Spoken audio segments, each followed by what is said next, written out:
In None of a Kind, you and your friends are going to race to find cards that don't match each other.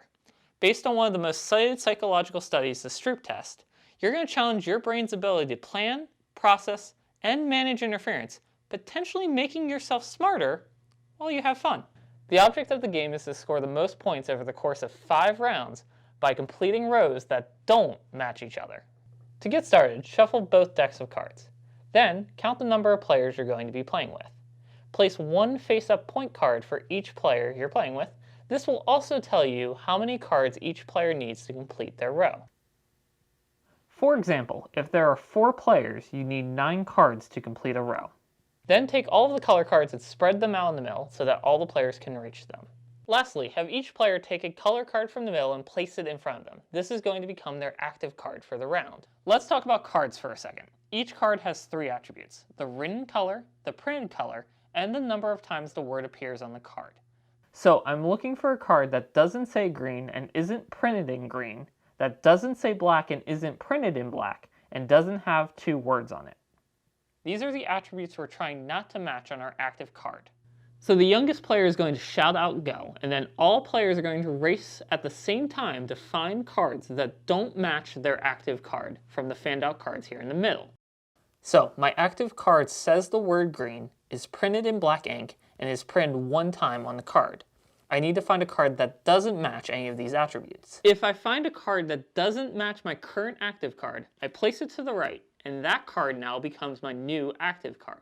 If the card you pick up does match your active card, place it back in the middle face up, even if it only matches in 1 attribute. When you take cards from the middle, you can take either from the face down pile or the face up pile. Remember, you only need to match the most current card or the card furthest to the right in your row. Keep in mind you can only pick up 1 card at a time from the center pile. As soon as you decide to keep or discard a card, pick up another card from the center as fast as you can. Keep doing this until 1 player has the number of cards required to complete a row. That player shouts out None of a Kind and all players stop picking up cards. Then you move on to the scoring phase. Now it's time to see how you did. As a group, check each row together. Compare each card with the card to its right to make sure it doesn't match any of the 3 attributes. If you find a place where 2 cards do match in one of the attributes, like here where these 2 cards have the same color ink, you lose the card to the right and every card past it from your row. What you're left with is your final row.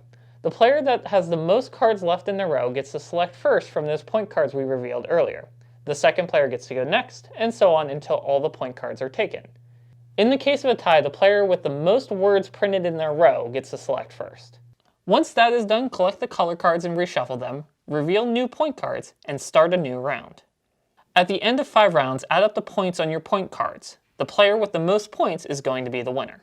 So what exactly does playing None of a Kind do for your brain?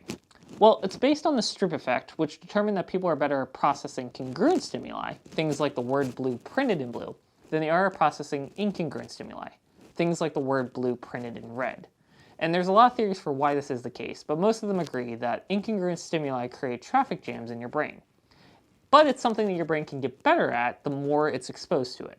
So the more you play None of a Kind, the better your brain gets at processing these incongruent stimuli. If you have any questions on this game or any of our other games, give us a call at the number below between the hours of 9 a.m. and 6 p.m. Central Time, and we'll do our best to help you out. Also, you can email us at info@amigo.games. Thank you again.